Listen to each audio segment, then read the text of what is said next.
Paalaala lang po diyan sa mga nanay at sa mga tatay na mahilig matulog ng napakahimbing. Naku, bantayan nyo yung mga kukulit yung mga anak kasi pag hindi, ganito yung aabutin nyo kagaya ko. Katulad ko kagabi, sobrang hagod ko. Hindi ko na malayan yung ginagawa ng mga anak ko. Akala ko, inaayusan lang nila ako. Ayan pala, ganun ang ginagawa nila sa akin yun.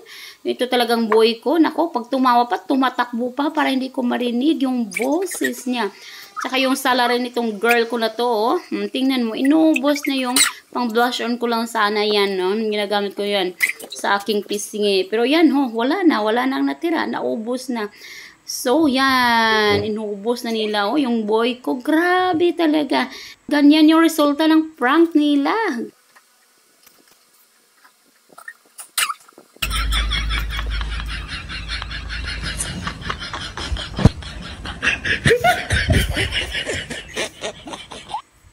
Kay kasabad gid bala kanina yung kay mo gatulog ka di bay.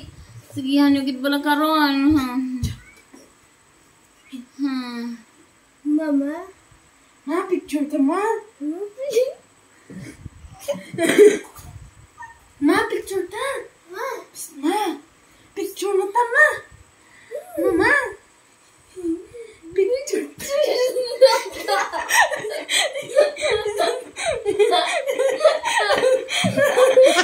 Ano na? Itsura ko! No, no, no, no.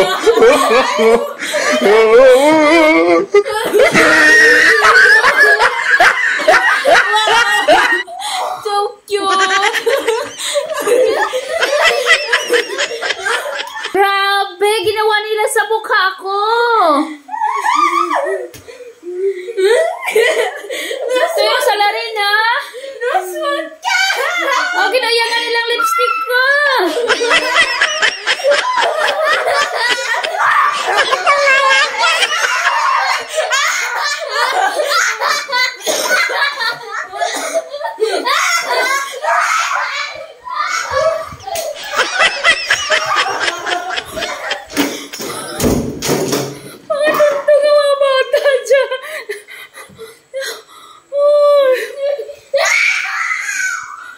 Takot yan, takot.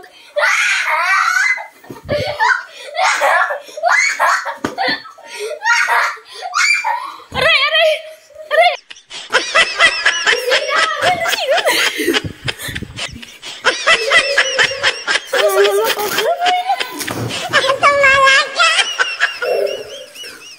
Hindi, more pa. Grabe guys, masakit pala sa mata yan.